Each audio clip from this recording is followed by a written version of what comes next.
Olá, amigos. Meu nome é Francisco Leão. Eu fui convidado para falar um pouco sobre a mensagem ao salvar-nos do caminho, verdade e vida. E a gente vai ter uma rápida conversa sobre o assunto. Nessa mensagem, que é muito bonita, muito interessante, há uma frase que é destacada e ela diz: salva-te a ti mesmo e desce da cruz. Essa colocação foi feita teria sido feita por um soldado romano ao encarar Jesus crucificado, pregado pelos punhos e pelos pés ao madeiro infame. E ele mostra uma visão e uma posição muito comum da maioria de nós. A maioria de nós considera que vitorioso é aquele que está numa posição de poder, de destaque. É aquele indivíduo que está numa condição de vitória material imediata. Quando nós não nos encontramos nessa condição, muitas vezes nós somos subestimados, nós somos agredidos, nós somos desconsiderados pela maior parte das pessoas. Isso é um fato natural, decorrente da condição moral e evolutiva do nosso planeta, onde nós damos muito mais vantagem, nós consideramos muito mais as pessoas que têm uma aparente vitória, porque para a grande maioria das pessoas a aparência, a vitória material, o poder econômico ou o destaque social tem um valor muito grande. Não menosprezando as vitórias e conquistas individuais de cada um, isso por si só não constitui uma vitória no sentido espiritual da palavra. Cada um de nós esteja na posição de poder, esteja na posição de riqueza, de pobreza ou de simplicidade, estamos aqui aprendendo, crescendo, nos educando para a vida maior, que é a vida do Espírito. Mas essa impressão que a maior parte das pessoas tem.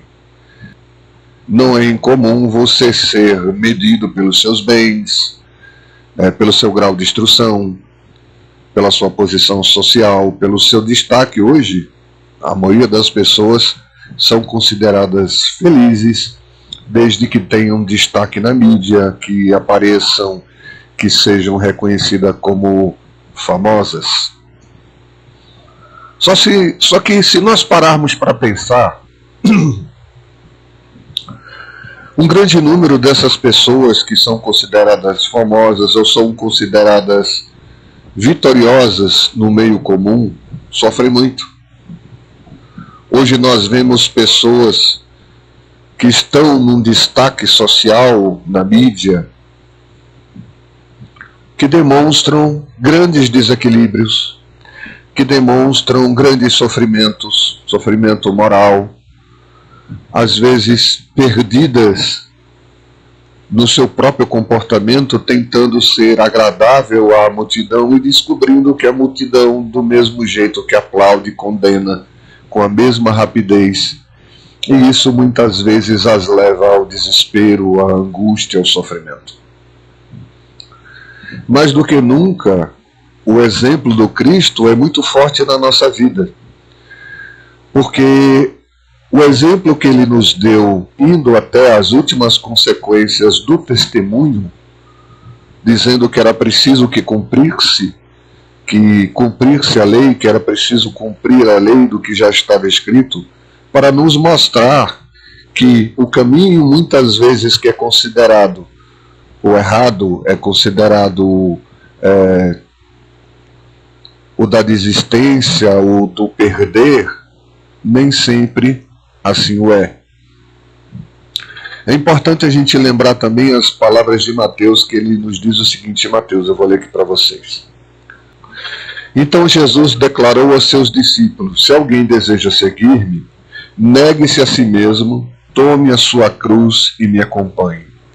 Porquanto quem quiser salvar a sua vida a perderá, mas quem perder a sua vida por minha causa encontrará a verdadeira vida. Pois que lucro terá uma pessoa se ganha o mundo inteiro, mas perder a sua alma?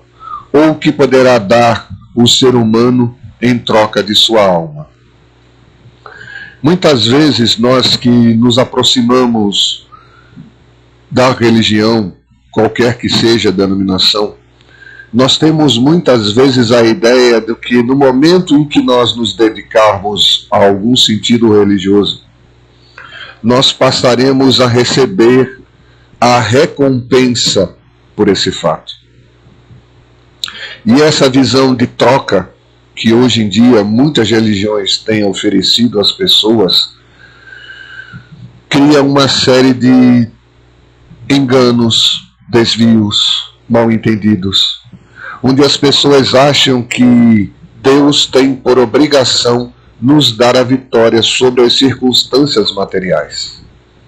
Como espíritas, e observando as palavras do Mestre, nós conseguimos entender que ele queria se referir que se nós desejarmos segui-lo, precisamos o fazer apesar das nossas dificuldades, apesar das nossas limitações, enfrentarmos a nossa vida como ela é, fazendo-a melhor por nossos esforços, porque nós somos co-criadores. Consequentemente, Deus nos apoia, nos abriga, nos consola, nos dá forças, mas deixa ao nosso encargo a transformação de nós mesmos e do ambiente à nossa volta. Então nós podemos fazer que nossa vida seja melhor? Sim, não há por que se cobrir de cinzas e se lamentar. Ao contrário, Jesus diz: levanta-te e anda, ou seja, te ergue, saia da posição de vitimismo, se movimente, cresça como indivíduo, busque a sua vitória, mas que não seja a nossa visão somente a física, a material, a das posses, as das coisas que nós inevitavelmente vamos abandonar. A gente vai deixar tudo aqui. Não há dinheiro, não há riqueza que nos acompanhe no plano espiritual. As verdadeiras riquezas que nos acompanham são justamente aquelas que nós cultivamos dentro da alma, na nossa compreensão como ser humano, na nossa vontade de viver uma vida mais justa e plena. Nada nos impede na vida física procurarmos o conforto ou procurarmos uma condição melhor para oferecer a nós mesmos e a nossa família. Nada nos impede. Mas também não é obrigatório para a nossa felicidade tudo possuir ou tudo ter. No momento em que nós focarmos toda a nossa existência apenas em coisas materiais, vai chegar um momento em que a gente não tem nada. É como aquele indivíduo que passa toda uma vida de trabalho, de sol a sol, domingo a domingo, dedicando-se a construir uma gigantesca fortuna, porque ele quer ter uma casa na praia para oferecer a seus familiares, talvez até mesmo uma lancha para passear de barco com a família, ou mesmo longas viagens onde eles possam aproveitar juntos o que há de melhor no turismo, para depois, surpreso, descobrir que ele passou tanto tempo construindo aquilo que agora ele não tem mais junto dele a família para acompanhá-lo dessa forma. Seus filhos cresceram, ele envelheceu, não tem mais a mesma disposição e muitas vezes nem o mesmo interesse de fazer essas coisas. Então acumulou bens, mas não chegou a usufruí-los de alguma forma. Se nós vamos acumular, que acumulemos dentro de nós o que temos de melhor e que usemos as coisas materiais, que seja uma lancha, uma casa na praia, para vivermos com nossa família, para vivermos o melhor possível a nossa vida, aproveitando-a, pois que estamos a caminho. A vida, para uma comparação com a eternidade é relativamente curta. 90 anos diante do infinito não é nada. Então precisamos aproveitar para aprender, para crescer, para conviver com as pessoas, para aprender a amar. Isso sim é muito importante. É lógico que a grande maioria das pessoas não vai pensar como nós. Já nos ensinava Jesus que nós estamos no mundo, mas não pertencemos a ele. Então, o indivíduo que tem uma mentalidade diferenciada, que pensa muito mais no seu valor e no valor das pessoas do que no valor das coisas, vai parecer estranho. Vai ser um pássaro fora do ninho.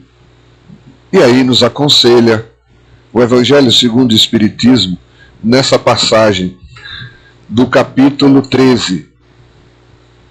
Não sabe a vossa mão esquerda o que dá a direita. Nas instruções dos Espíritos tem esse trecho muito interessante. Ele diz assim: grande mérito há, crede-me, em um homem que sabe calar-se, deixando fale outro mais tolo que ele. É um gênero de caridade isso.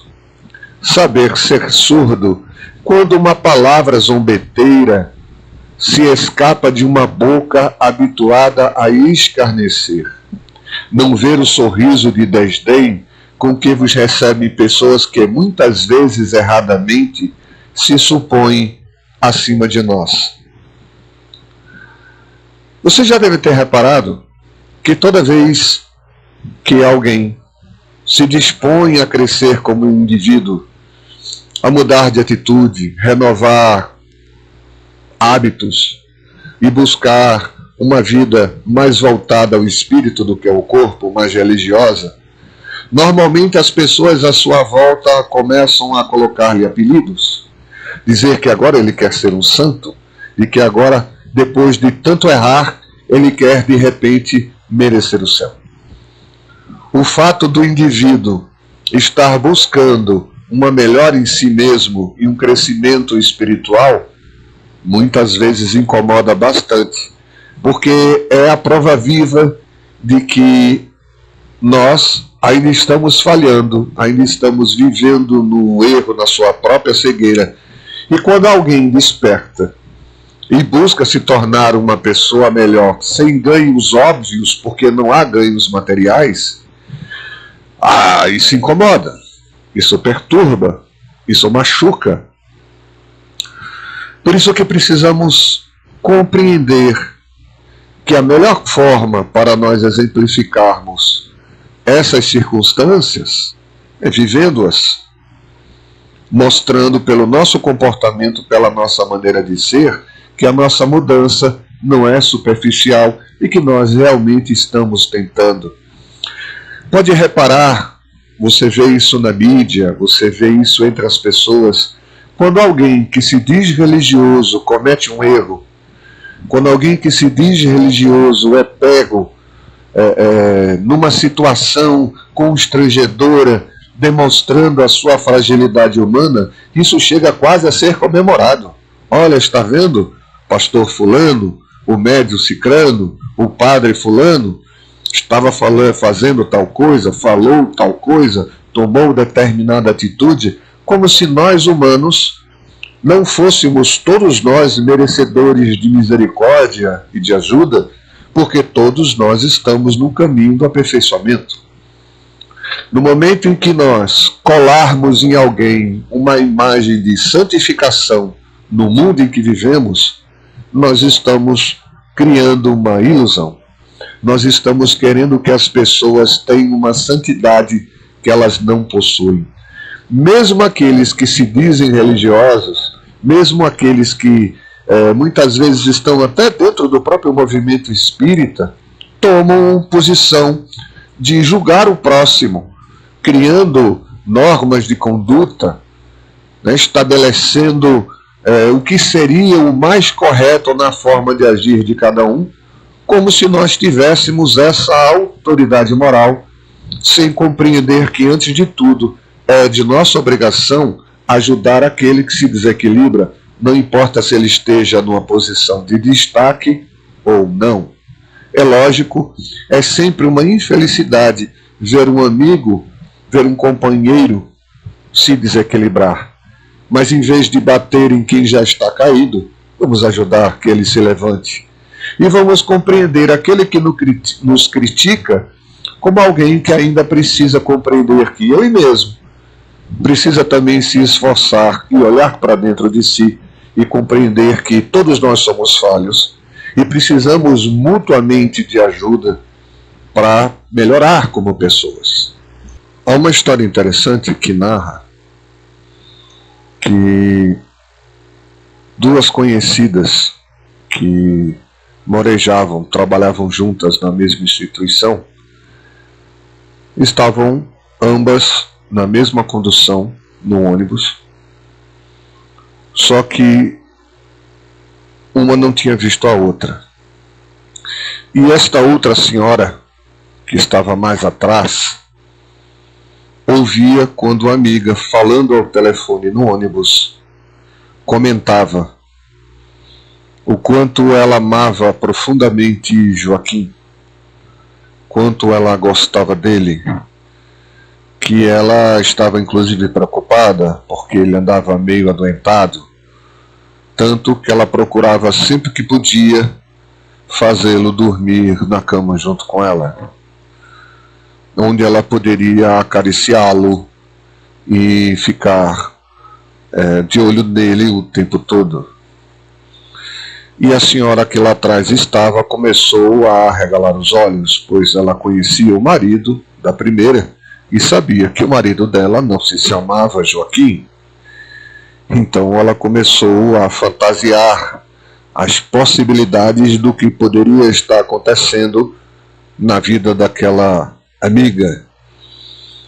Ela não comentou nada, a amiga desceu do ônibus e não a viu.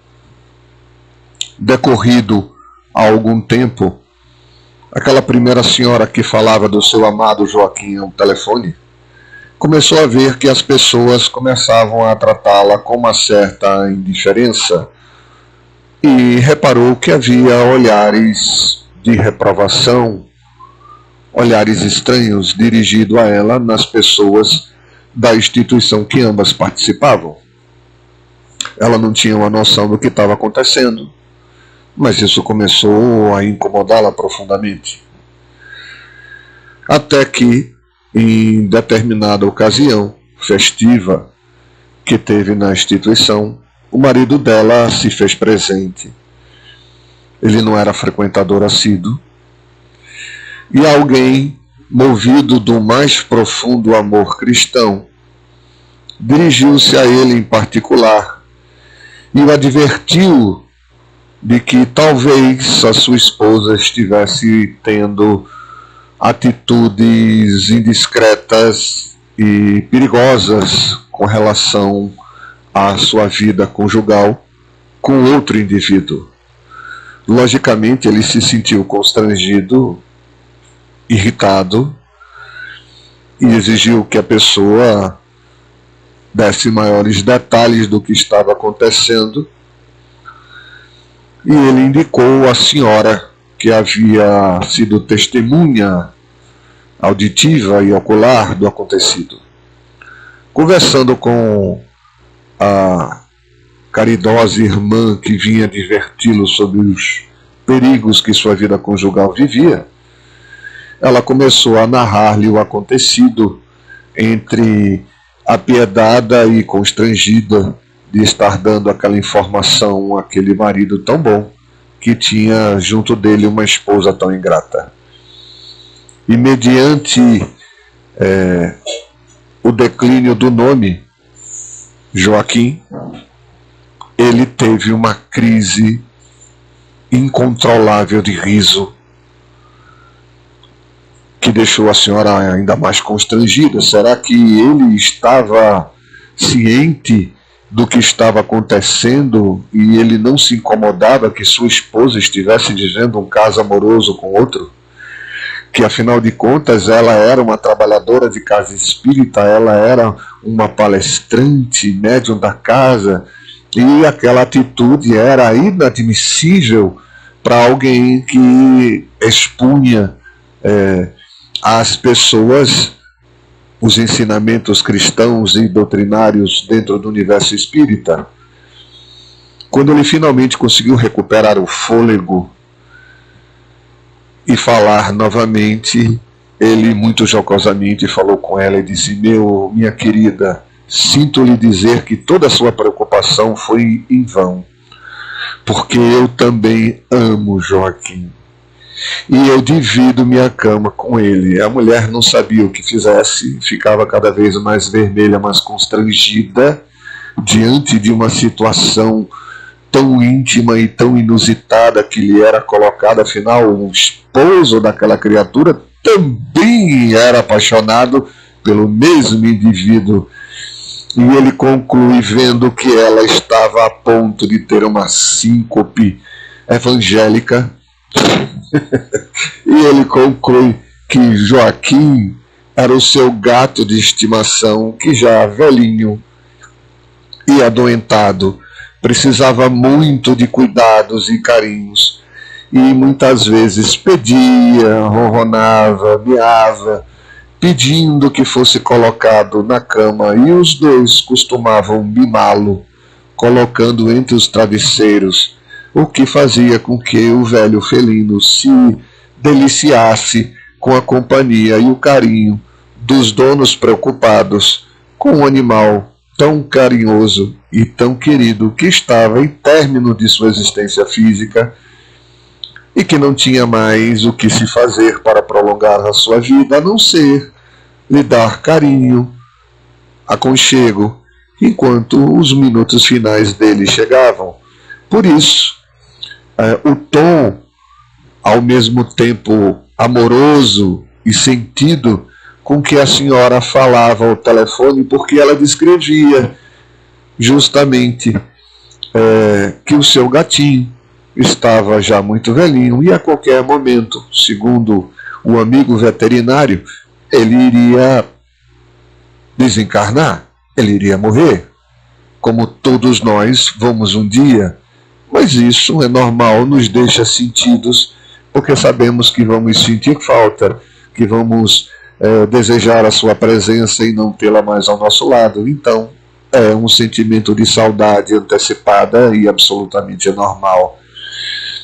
Diante do exposto, a senhora ficou ainda mais constrangida, porque as pessoas à volta, ouvindo a risada e já antevisando a situação de constrangimento geral, que seria um caso extraconjugal dentro da casa espírita, estavam ansiosos por ouvir o final da fofoca.